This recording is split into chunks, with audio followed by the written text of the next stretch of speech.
Sir बात यह है कि मंत्री जी देखिए, आपने खुद कहा कि 2011 साल से 2019 साल तक 19,000 लाइसेंस कैंसिल किया गया और इसमें से 78% लाइसेंसेस ये पेरेंट एक्ट में किया गया, आपकी जमाने में हुई। तो फिर ये सारे विधेयक लाने की क्या जरूरत है? नंबर 1। नंबर 2, ये आपने खुद डबल स्टैंडर्ड कर रहे हैं।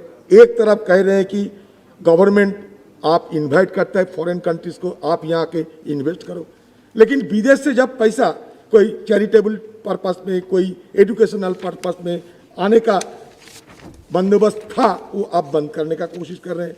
हम जानते हैं इसके पीछे एक पॉलिटिकल एजेंडा जरूर है। 2016 साल में प्राइम मिनिस्टर मोदी जी खुद कहते थे कि एनजीओ हमारे खिलाफ एनजीओ साजिश कर रहे हैं, दिन रात ये जगे हुए हैं हमें सत्ता से हटाने के लिए। तो इनके खिलाफ आपका रवैया साफ है। नहीं तो देखिए, एक तरफ एक कुछ दिन पहले टैक्सेशन बिल लाया, आज FCRA, दोनों बिल में ये मकसद क्या है? PM केयर्स फंड को एग्जेम्पशन करना। तो PM केयर्स फंड में विदेश से कितने पैसा आए हैं, ये आपको ये बिल आने का और समय काल में ये थोड़ा बताएंगे? ये तो एक तो मकसद एक ही है, PM केयर्स फंड को बचाना।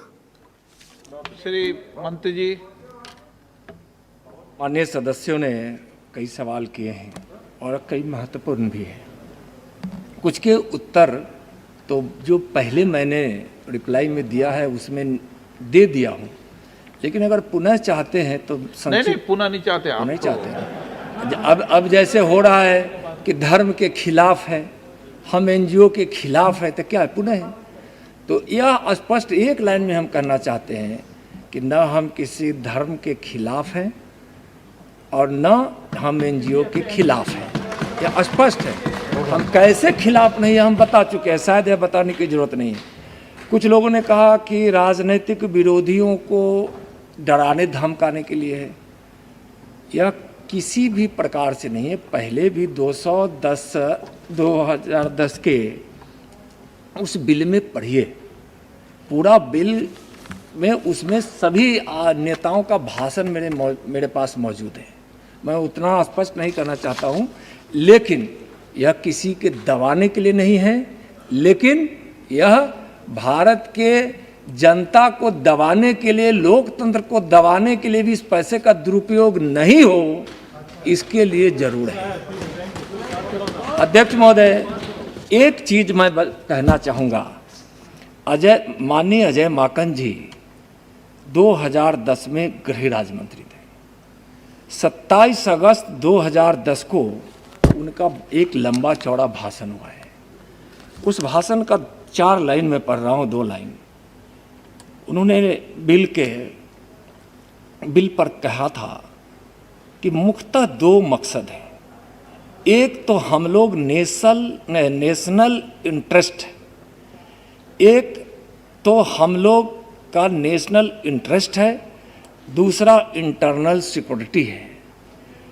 और बाहर से आए हुए पैसों को हमारे बीच में एक दूसरे को एवं दूसरे आधार पर सर मैं पुनः पढ़ना चाहूँगा। एक तो हम लोग नेशनल, ये सब समझ गए आप जो कहना चाहते हैं। नेम कर रहे हैं, नहीं उसका अगला लाइन है नेशनल इंटरेस्ट, चूंकि इसमें टाइप थोड़ा इसमें से। दूसरा है उनका कि एक दूसरे के धर्म एवं दूसरे आधार पर विभाजित करने वाली ताकतें इसका इस्तेमाल न करें, उस चीज को रोकने के लिए, और साथ साथ इसमें जो अच्छे NGO हैं काम कर रहे हैं उनको मजबूती प्रदान करने के लिए है, यह उन्होंने कहा था।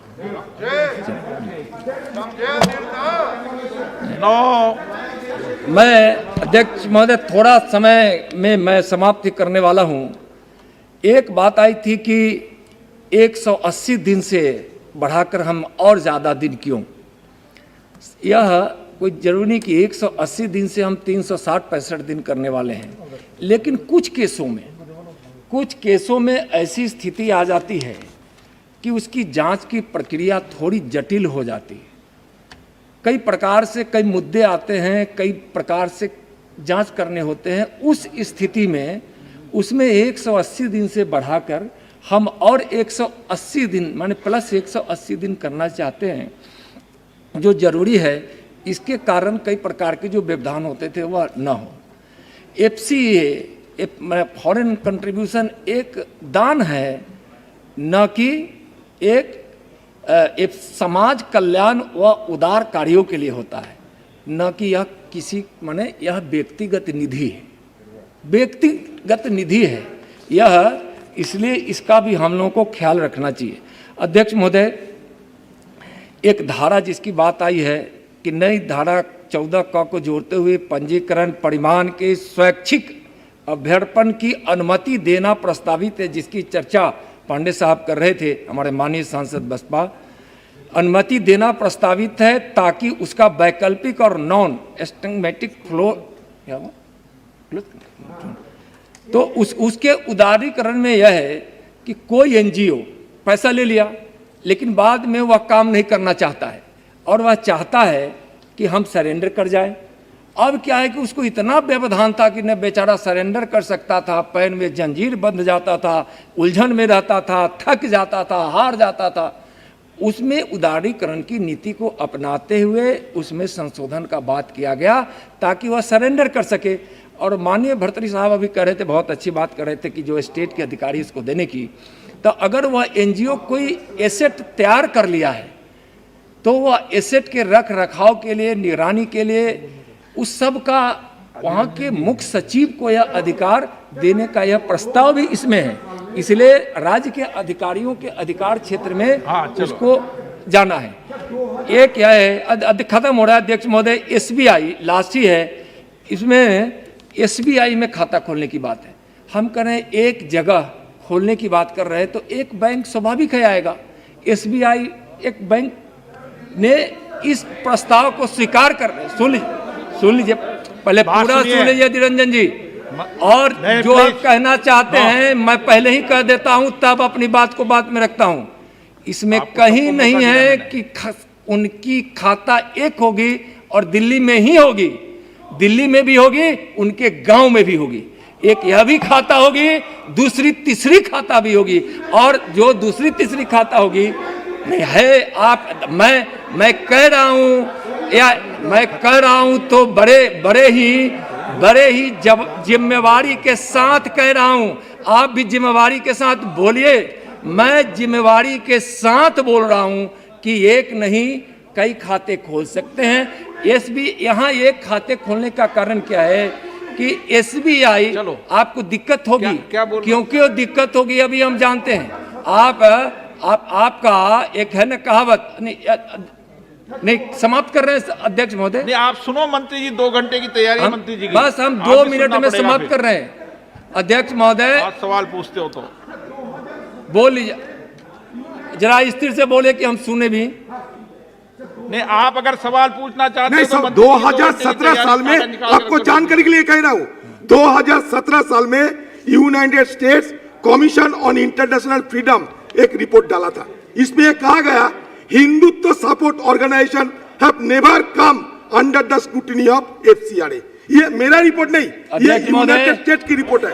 अध्यक्ष महोदय अभिरंजन से हम आग्रह करना चाहते हैं, अभिनंदन से हम आग्रह करने चाहते हैं कि सुप्रीम कोर्ट ने जो हिंदुत्व की परिभाषा दी है पढ़े, नहीं तो कहिएगा तो हम लेकर आके उनको पढ़ाएंगे। नहीं बहुत है, चलो प्रश्न ये कि नहीं सर, एक बस 2 मिनट का हमको समय और दीजिए, 2 मिनट समय। इन्होंने एक बात कही कि आपने सारे एनजीओ को रद्द कर दिया। अध्यक्ष महोदय, मैं 1-2 वर्ष का हम उदाहरण देना चाहेंगे। यह 10 वर्षों में जो रद्द हुए हैं वह 20,603 है। हमारे एक प्रथम बार एंटोनी साहब जब बोल रहे थे, उन्होंने कहा कि 3 वर्षों में आपने 6,000 का कर दिया। उसका भी हिसाब लगाएगा तो प्रत्येक वर्ष 2,000 होता है। लेकिन 2012 में एक वर्ष में कौन था बताने की जरूरत नहीं है, 3922 एनजीओ के लाइसेंस रद्द कर दिए गए थे। नहीं हम बोल रहे हैं 10 वर्षों में 19,000 है अध्यक्ष महोदय। मैं अंत में यह कहना चाहूंगा कि ये बैंक खाता कई जगह खोल सकते हैं, एसबीआई में इसलिए खोलना है कि वह एक जगह पैसा है, बिना प्रावधान के वह पैसा सेम डे में वह उस अपने दूसरे जो वहाँ स्थानीय होगा उनकी बैंक उसमें स्थानांतरित होगा। बैंक खाता खोलने के लिए दिल्ली नहीं आना पड़ेगा। एसबीआई ने कहा है, आश्वासन दिया है कि आप अपने उस ब्रांच में खाता खोलिए। सर नहीं, आप अभी तो हम संशोधन ला रहे हैं, जब यह लागू करेंगे तो ऐसा ही होगा। इसके अलावा अगर लागू आप सब पारित कर देते हैं तब की बात मैं कह रहा हूं, वह खोलने के लिए दिल्ली नहीं आना पड़ेगा। उन्होंने हाँ, दिल्ली आना नहीं पड़ेगा। जिस दिन किसी को आना पड़ेगा, निरंजन बाबू हम सब मिलकर बात करेंगे। अंत में अध्यक्ष महोदय, मैं सिर्फ एक ही बात कहना चाहूंगा कि जब यह संशोधन पारित हो जाता है तो पारदर्शिता भी आएगा। माननीय सदस्य अधिरंजन जी जब बोलते हैं तो एक कहावत है कि कहीं पे निगाहें कहीं पे निशाना, इनका रहता है, हम समझते हैं। उसका जवाब हम आज नहीं देना चाहते हैं। आप जिसे प्रश्रय देना चाहते हैं, वह भारतीय मूल विचारों को नुकसान पहुंचाने वाला है। भारतीय मूल विचार पर नुकसान नहीं पहुंचेगा, ऐसा मेरा कहना है। मोदी जी कुदृष्टि वालों का नाश हो जाएगा, नाश। आप एकदम ख्याल रखिए। और जब यह विधेयक संशोधित होगा तो एक बड़ी बातें होगी कि यह पारित हो जाने के बाद एक विशिष्ट लास्ट लाइन है, विशिष्ट दर्पण पहचान सृजित करने के लिए। एक मिनट व्यवस्था दे दूं। मैं सभी माननीय मंत्रीगणों से निवेदन करना चाहता हूं, जवाब देते समय हमें संसदीय शालीनता का उपयोग नहीं सर, हमको लगता है आवाज मेरी नहीं जा रही, इसलिए जोर जोर से बोल रहे हैं। तो मैं एकदम धीरे से बोल लेता हूँ। माननीय अध्यक्ष महोदय, इस विधेयक के पारित हो जाने के बाद एक विशिष्ट दर्पण पहचान सृजित करने के लिए सभी FCRA NGO को नीति आयोग के दर्पण ID पोर्टल के साथ लिंक करना भी संभव हो जाएगा। जो NGO स्वच्छ रहना चाहता है उसको अपनी पारदर्शिता की पहचान और चेहरे को इस देश और दुनिया के सामने लाने का अवसर मिलेगा। हम विनती करते हैं कि आप इस संशोधन विधेयक को पारित करने की कृपा करें। अध्यक्ष महोदय, बहुत बहुत धन्यवाद।